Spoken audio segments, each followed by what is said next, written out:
Well, in January, Simon & Schuster, the gargantuan publishing house, canceled a book by a senator from Missouri, Josh Hawley, because a mob of Democratic activists told them to. It wasn't the first time they'd done something like this. They did the same thing to Milo Yiannopoulos several years before.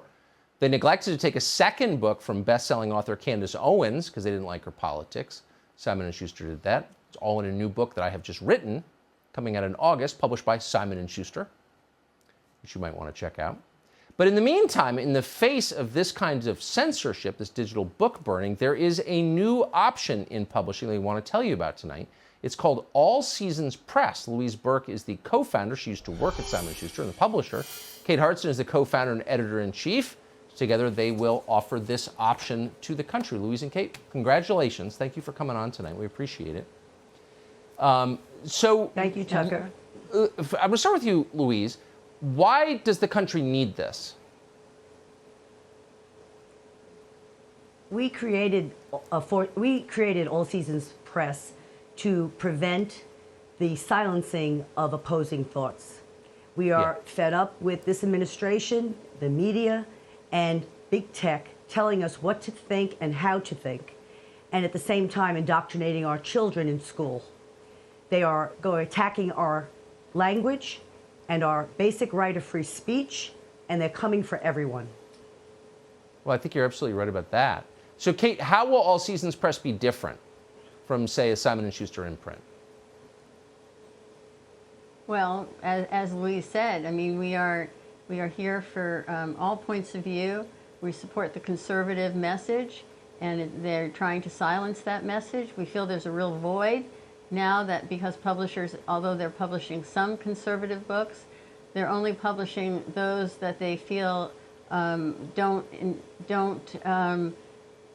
approach subjects that are considered taboo.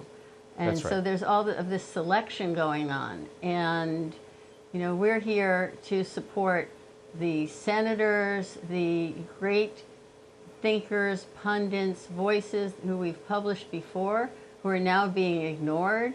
They're being canceled, they're being censored.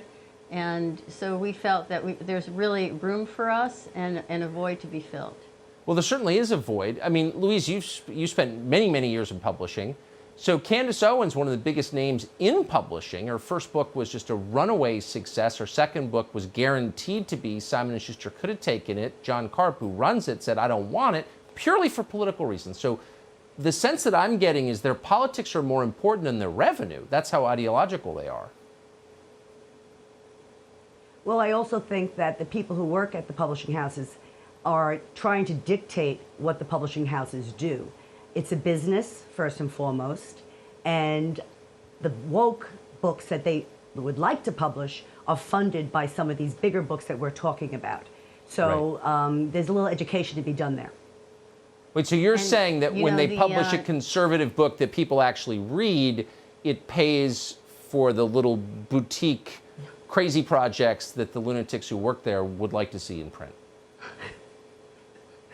I would say that the smaller books absolutely are funded by the bigger books, and you don't have to buy the book, you don't have to read the book. It's America. You can choose not to. But are we not to publish the voices, for instance, of politicians who are only in sound bites? They should have the long form. They should have the right to do so. Yeah, I think you're exactly right. The Times reported today that... I'm sorry. Go ahead, Kate.